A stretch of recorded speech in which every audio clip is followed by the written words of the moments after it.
I'm Managing Editor Kim Schmidt. Welcome to On the Record. Here's a look at what's currently impacting the ag equipment industry.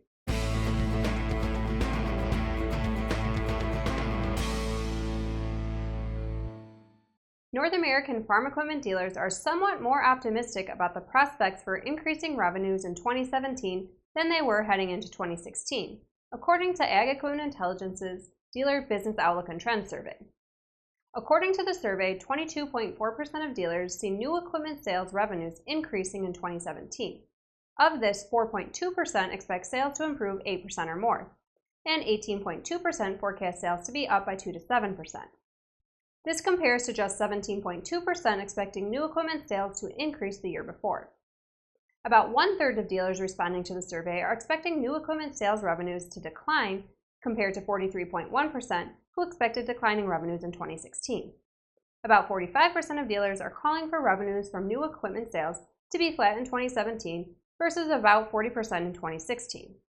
Executive Editor Dave Knickie notes that in all likelihood, the slightly more optimistic results from the 2017 survey versus those of the year earlier shouldn't be construed as a sign that dealers expect near-term turnaround in the ongoing sales slump.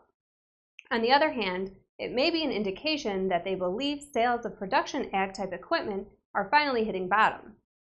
The complete Outlook and Trends report was sent to Ag Equipment Intelligence subscribers last week and is available at www.agequipmentintelligence.com. This week's dealer on the move is Rocky Mountain Equipment. The dealership announced it will be closing its Barrhead, Alberta location, which served as a parts and service center for New Holland equipment.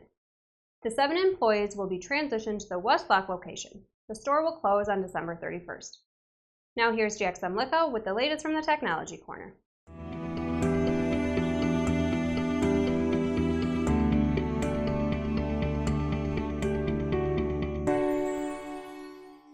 Thanks, Kim.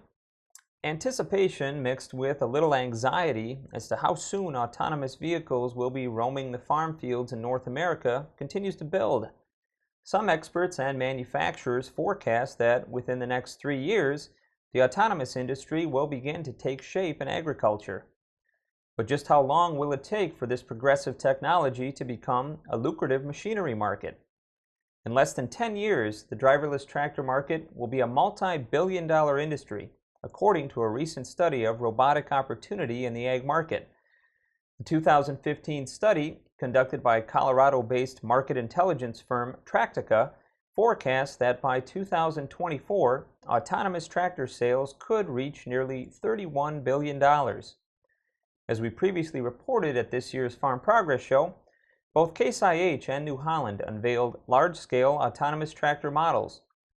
But driverless tractors will likely also be scalable, making them more adaptable and affordable, according to Dave Farb, founder of Farb Guidance Systems, which is developing its own autonomous technology. And you ask yourself, why did we get so big in the first place with the technology and the tractors? And a pretty simple answer was so one person could get a lot of work done in that short period of time.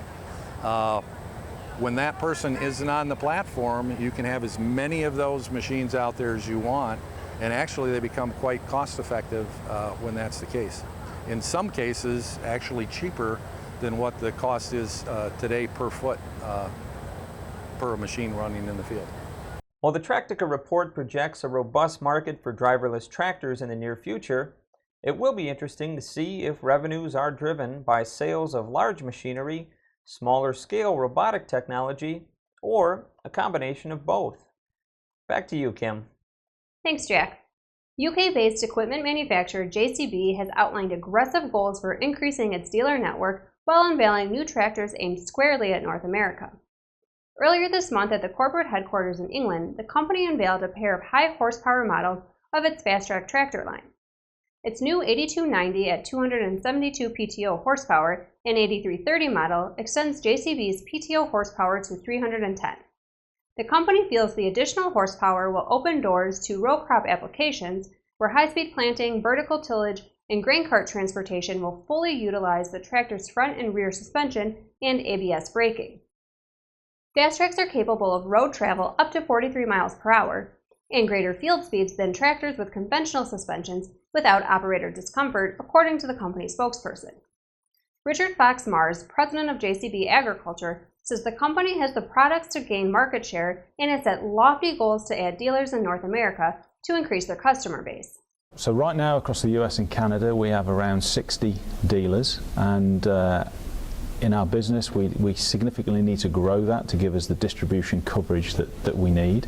It's typically a dealer that's already got his overhead covered in the business, a sustainable business where through him having an established customer base, being known in the marketplace, but also seeing the potential with the materials handling product, that's the kind of dealer we're looking for.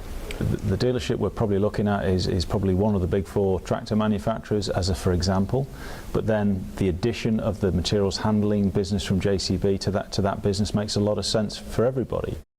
While the product introduction was based around tractors, Fox Mars sees a large opportunity on the horizon to increase sales of material handling equipment.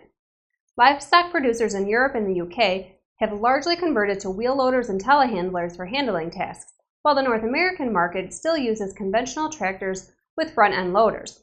If the trend materializes, JCB could be poised to offer products that offer growth potential for agriculture dealers.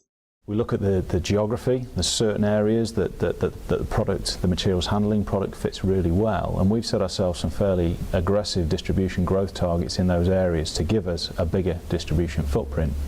What we see is, where we have a dealer who's very active with our product, we can command a very high market share and almost create a market for the telescopic handler product. So what that says to me is we need more dealers on more street corners pushing the concept of the telescopic handler to the farmer. Fox Mars acknowledges that finding new distribution outlets is difficult with the current economic situation, which is why the company is targeting existing dealers of the Big Four agricultural OEMs with an existing customer base to sign up for the JCB franchise. AGCO reported its third quarter earnings on October 26th. Net sales for the quarter came in at $1.8 billion, up about 1.5% versus the same period in 2015. For the first 9 months of the year, AGCO's net sales were $5.3 billion, which is down about 3.5% versus 2015. Looking at the company's regional results, North America was the only region to see a drop at down 8.5%. Sales for Europe, Africa, Middle East were up about 1.7%. South American sales were up 13.1%, and Asia Pacific sales increased by 18.6%. AGCO's 2016 market outlook was unchanged for Europe at flat to down 5% and North America at down 10 to 15%. But AGCO now expects South America to be down 10 to 15%, an improvement from their previous forecast of down 15 to 20%. The company did not offer any comments on their forecast for 2017. This week, AGCO also rolled out a no-interest, no-payment offer on parts and service transactions. Now through the end of the year, AGCO Plus account holders can take advantage of the offer for 180 days on any AGCO parts and service purchase over $1,000.